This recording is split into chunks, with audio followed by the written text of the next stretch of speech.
you think of plastic, like you think movable, malleable, things like that. Keep that in mind, because that's telling you that the genetics is not as rock solid as you think. It's actually quite bendable, especially when we talk about the phenotypic, and we're talking phenotypic plasticity. So you can see the effect that the environment is going to have on living things. And so keep that in mind. We're going to show you, I'm going to show you actually, we're going to take notes on two things that you're going to see this on, and then you're going to watch a 10-minute video on one that's another one. It's really cool. So the environmental effects on the phenotype. So phenotypic plasticity. That's probably the best definition, the shortest, best definition I could give you. When the environment causes one genotype to have multiple phenotypes. See, you guys think when you see that, if I say tall is dominant to short, and you see that capital T, that's tall. But in nature, sometimes that phenotype can be changed or altered by the environment, and that's what you're going to see. So the environment causes one genotype to give you like multiple different phenotypes. Remember, pheno means show, and so that's what we're looking for. And so the environment can change the expression of a gene.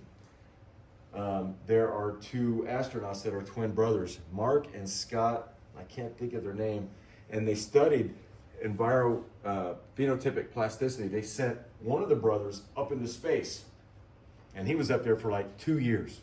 He stayed up there a long time, and him and his brother, they did genetic tests. They were identical to each other. When that guy came back down, he became taller than his brother, and his looks even changed because the environment he was in changed, made his phenotypes change. And to this day, he's still different from his brother. You can still tell by looking that they're identical twins, but you can also tell by looking at, wow, they are different. And I was trying to find the before and after pictures, and I didn't have time. Okay, so I mean, that would be one practical. So we know this stuff happens. We got it documented. If you're a big flower fan, or your grandma or grandpa or your mom or dad, whatever, is a big flower fan, these are called hydrangeas. They look like just big colorful snowballs. And even though their genotype is the same, look at the color. The color's different. You can go from blue all the way to pink. And what they found out is that if the soil is acidic, it's going to make blue flowers. If it's more basic and that pH is a lot higher, then the flowers become red to pink. Okay? And so this is the environment affecting the phenotype that you see. That's just one. That's just one example. Here's another example.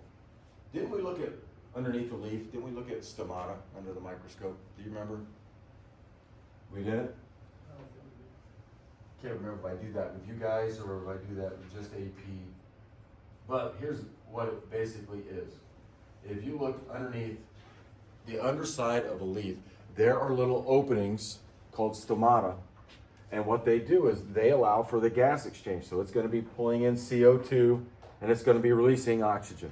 This is where this is taking place. So remember, plants love CO2.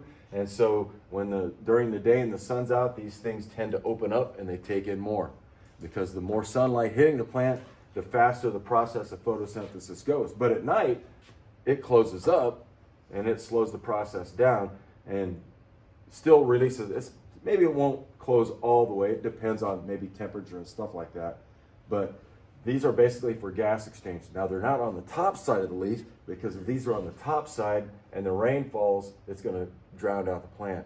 And so they're always on the underside. If you get into AP, we'll show you. It's pretty cool. They actually look just like that. Look like little mounds. And look what they found out. If they put a plant, two identical plants, one in high CO2 density and one in low CO2 density, look what happens. It changes. So most plants have a genotypic makeup that's going to be identical for a certain number of these stomata. But if you put them in low CO2, they need more CO2, and then over time, it'll grow and develop more stomata to get in more CO2. But if it's high, it doesn't need as many to get in the CO2. This may be the picture here in the middle, may show you what that plant normally would look like. And this is what it would be like genetically. And then when they move it to here, this is the change for high CO2, and then that's the change for the low. Okay. Not a hard concept to understand. Okay. One genotype can have multiple phenotypes. Now, you're done with your notes. These are called rock pocket mice. Okay.